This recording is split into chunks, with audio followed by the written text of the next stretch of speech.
থাকবে? এ দিল্লি না ঢাকা, গোলামি না আজাদি,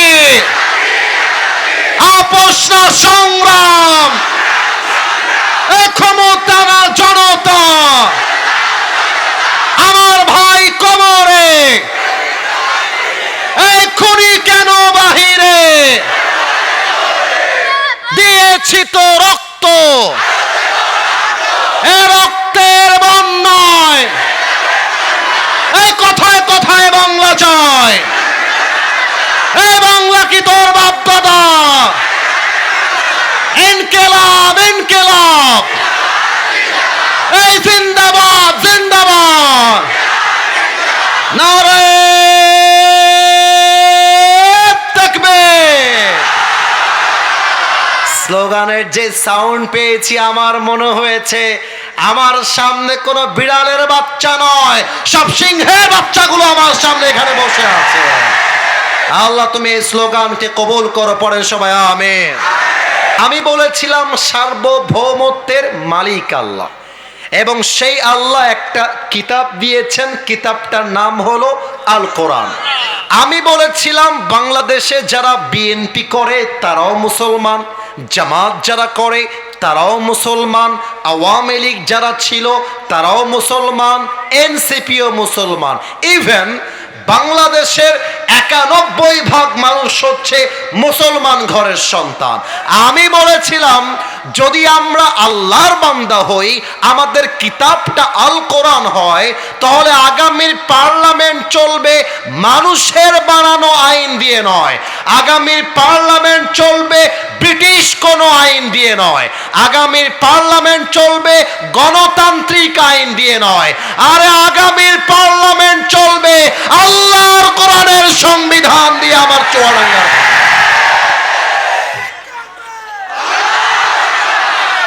এই কথা আমি কেন বললাম? স্টপ স্টপ, এই কথা আমি কেন বললাম?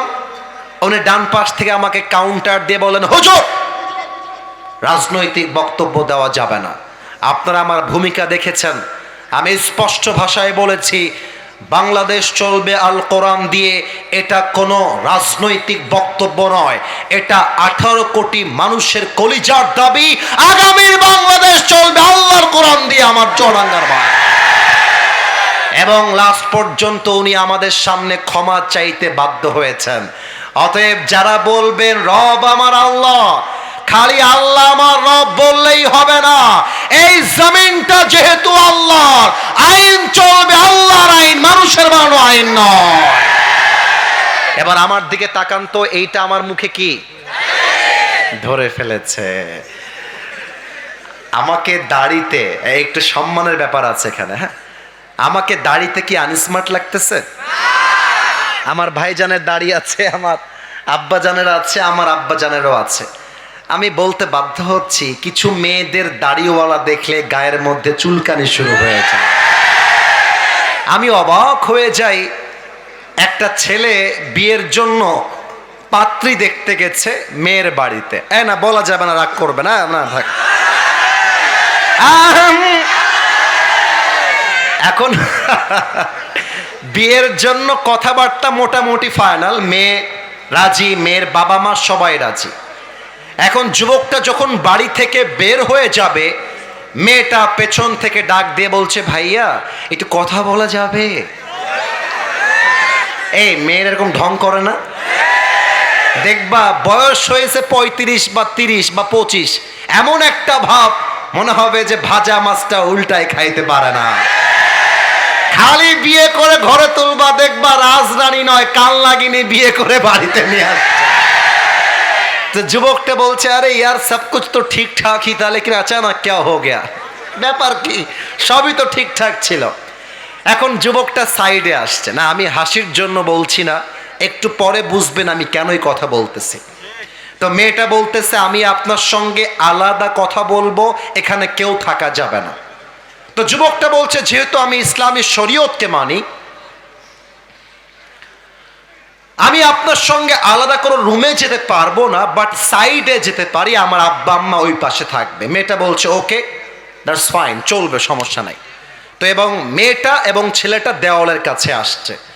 তো মেয়েটা যুবকটাকে বলছে, দেখেন আপনার সব কিছু আমার পছন্দ হয়েছে, একটা জায়গায় আমার ঘোর আপত্তি আছে।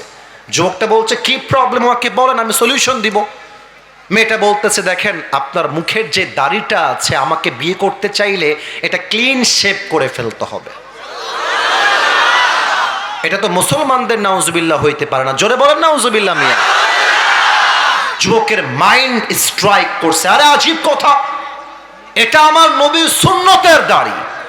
যুবকটা বলছে, আপনার মতো হাজার মেয়ে আমাকে রিজেক্ট করলেও আই ডোন্ট কেয়ার, আমার কথা একটা, আমার দাড়ির জন্য যে আমাকে বিয়ে করতে চায় না, সে তো আমার বাড়ির বউ হওয়ার যোগ্যতাই রাখে না।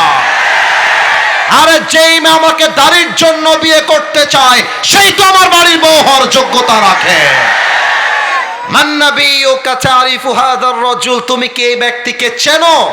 আপনি দাড়ি রাখবেন না, নবীর আদর্শ মানবেন না, নবীর পোশাক পরবেন না, আর বলবেন হাদা নবিয়ুনা মুহাম্মাদুর রাসূলুল্লাহ সাল্লাল্লাহু আলাইহি ওয়াসাল্লাম, তাও হবে না, তাও হবে না। আরে নবী আমার নবী বলার আগে নবীর আদর্শকে পার্লামেন্ট পর্যন্ত নেওয়া লাগবে, ঠিক কিনা বলে? এবার 3 নাম্বার প্রশ্ন করছি, বুকের পাটা ফুলিয়ে উত্তর দিবেন। বলেন তো আমাদের ধর্মের নাম কি?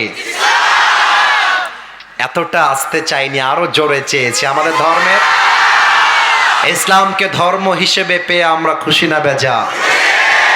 আচ্ছা, ইসলাম ধর্ম মানলে কি অশান্তি হয় না শান্তি হয়?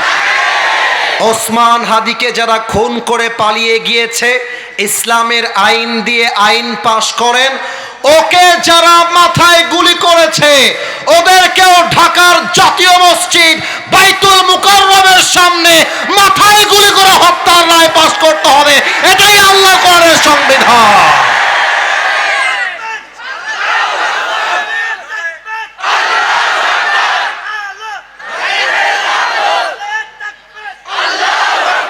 এই তাকবীরে হবে না, আমি তাকবীর দিব নতুন ভাবে। দেওয়া যাবে? নতুন মানে নতুন স্লোগান, যেটা মাহফিলে কখনো আপনারা শোনেন নাই কিন্তু।